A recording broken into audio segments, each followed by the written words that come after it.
Nama saya Devin Krisaniko dari kelas 9B nomor 11. Hari ini saya akan menjelaskan mengenai keberagaman di Indonesia. Keberagaman secara singkat diartikan sebagai berbeda atau bermacam-macam.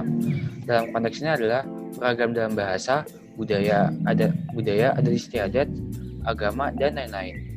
Keragaman juga diisi dalam konsep Bhinneka Tunggal Ika, yaitu dalam konsep pluralistik dan multikulturalistik dalam kehidupan yang terkait dalam suatu kesatuan. Berikut adalah contoh dari keberagaman. Ini contohnya saya pilih dua, yaitu dalam beragama dan suku bangsa. Indonesia adalah negara yang mendorong hal namanya moderasi agama, yaitu bertujuan untuk menegaskan realita keberagaman sebagai identitas negara. Dikarenakan kebanyakan warga menurut agama Islam, maka pemerintah harus mendorong hal namanya moderasi agama. Tetapi bukan artinya untuk menyatukan agama, melainkan untuk belajar mengenai perbedaan dan bagaimana cara menilai perbedaan tersebut.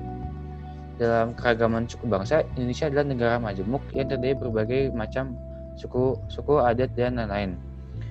Yang suku terbesar adalah Jawa, lalu keduanya Sunda, ketiga Batak, dan lain-lain.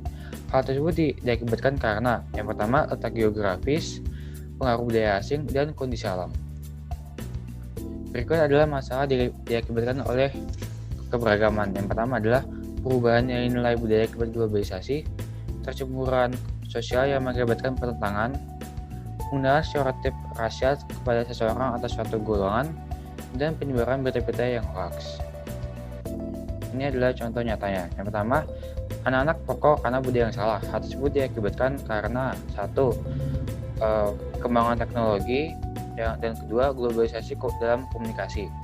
Dan ini juga ada kerusuhan Tasikmalaya akibat pertentangan rasial pada tahun 96 di antara warga Tionghoa dan warga pribumi.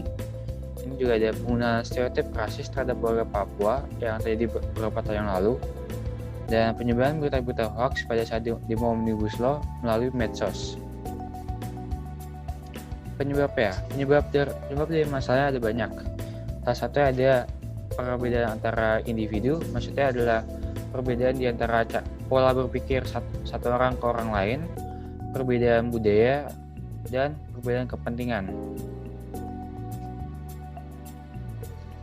Perubahan sosial juga termasuk dalam penyebab dari konflik tersebut, yang secara internal adalah karena perubahan jumlah penduduk, penemuan-penemuan baru, pertentangan, dan pemberontakan. Dan secara eksternal ada lingkungan, peperangan, dan pengaruh budaya lain. Oleh karena itu, pemerintah dan masyarakat melakukan berbagai usaha. Yang oleh pemerintah ada usaha preventif dan represif. Dalam usaha preventifnya, pemerintah telah membuat undang-undang yang memberi jaminan perlindungan dan kebebasan, mengikat rasa persatuan dan kesatuan.